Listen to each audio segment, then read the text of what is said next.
Toshkent shahridagi Turin Politexnika universiteti muhandislik sohasida malakali kadrlar tayyorlab beruvchi dargohlardan biri hisoblanadi. Universitet bitiruvchilari tamal toshi qo'yilgandan buyon mahalliy va xorijiy kompaniyalar, vazirliklar hamda korporatsiyalarda faoliyat yuritib kelmoqda. Boisi ta'lim muassasasi ilmiy yo'nalishlarni amaliyot bilan mustahkam o'rnatgan. Ta'lim maskani tashkil etilganligining 17 yilligi munosabati bilan bu yil ham Job Fair 2026 mehnat yarmarkasi tashkil etildi. Mazkur mehnat yarmarkasi universitetda an'anaviy tashkil etilib, bu yilgi tadbirda ham O'zbekistondagi yetakchi bo'lgan sanoat, ishlab chiqarish, informatsion texnologiyalar va boshqa sohalarning o'nlab korxonalari bilan birga xorijiy kompaniyalarning vakillari ham ishtirok etdi. Bitiruvchilar bandligini ta'minlash hamda ish beruvchilar bilan ochiq muloqot jarayoni hamkorlikni yo'lga qo'yishda muhim hisoblanadi. Tadbir davomida ish beruvchi tashkilotlarning vakillari o'zlarining bo'sh ish o'rinlari va tashkilotlari haqida ko'rgazmali hamda tarqatma materiallari bilan talabalar tanishtirishdi. Ushbu yarmarka bizda har yil o'tkaziladi. Bundan ko'zlangan asosiy maqsad bu talaba yoshlarni ish bilan ta'minlash, amaliyotga jalb qilish bo'ladi.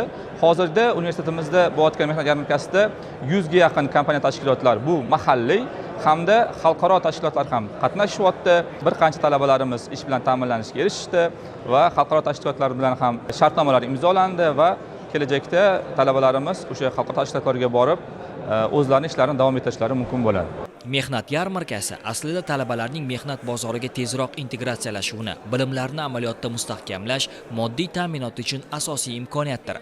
Tadbirda bitiruvchi talabalar o'z sohasining yetakchi kompaniyalari bilan tanishish va u yerdagi ish o'rinlari haqida ma'lumot olish, ishga joylashish va amaliyot bo'yicha maslahat olish imkoniga ega bo'ldilar.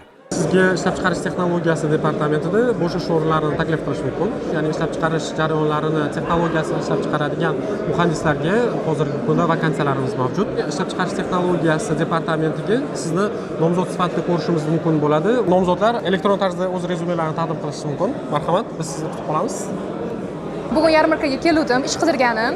Katta brendlar kelishdi va menga taklif yoqdi va ota-onalarim bilan uyga borib gaplashib ko'rmoqchiman. Shuningdek, yarmarka doirasida ish beruvchi korxonalar va Toshkent shahridagi Turin Politexnika universiteti o'rtasida keng qamrovli hamkorlik to'g'risidagi memorandumlar imzolandi.